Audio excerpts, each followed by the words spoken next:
H.R. McMaster, retired U.S. Army Lieutenant General. He also served as National Security Advisor under former President Trump until 2018. Joining us now to talk more about the headlines of the day and this Biden-Putin summit. Thanks for being here, sir. We appreciate it.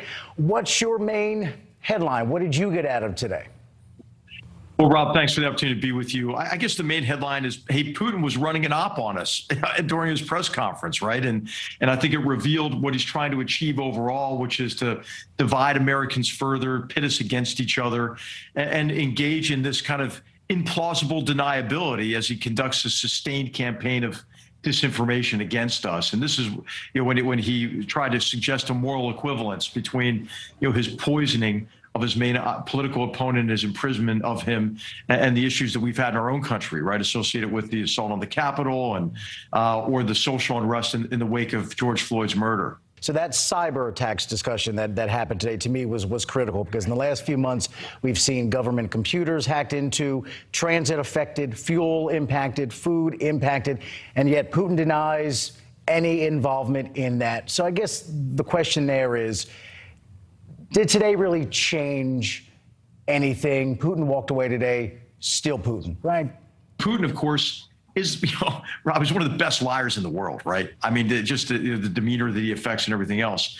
But he has a consistent record of always lying, right? So whenever he says anything, you can just assume that the opposite is the case. And let me ask you this. Do you think today was important in and of itself, or was it important because it's such a stark contrast between the Trump-Putin relationship?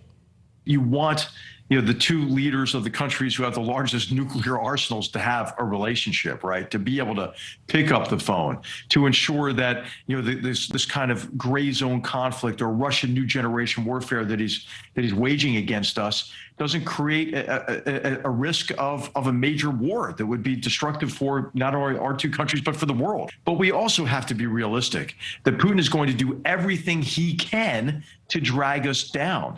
He is driven mainly by emotion, and it's emotion associated with a sense of honor lost with the collapse of the Soviet Union at the end of the Cold War, and an associated drive to restore Russia to national greatness. And to do so informed by his knowledge that he can't compete with us on his own terms, right? On our own terms.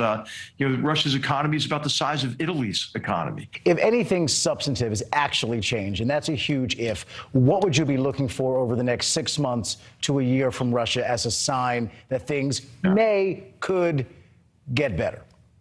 So I would say a reduction in these ransomware attacks, right? So we used to think, hey, ransomware, those are cyber criminals.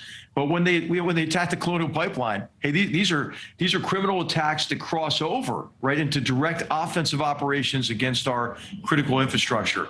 And there's been orders of magnitude, Rob. We haven't even heard the half of it yet. I'll tell you, in the last month, ransomware attacks have gone through the ceiling in our country, mainly originating in Russia. So that would be indicator number one. Are those stopping? Are they constrained? Indicator two would be the degree to which Russian military activity is changing around Ukraine. Is he going to withdraw some of these forces that are menacing Ukraine with the threat of a renewed invasion? And then finally, I would say, how is Russia going to try to use its coercive power from an energy perspective with Ukraine as well? There have been threats to Ukraine already to stop gas shipments into that country and the transit through the pipelines there. So I think those are three indicators: energy, cyber, and troop deployments.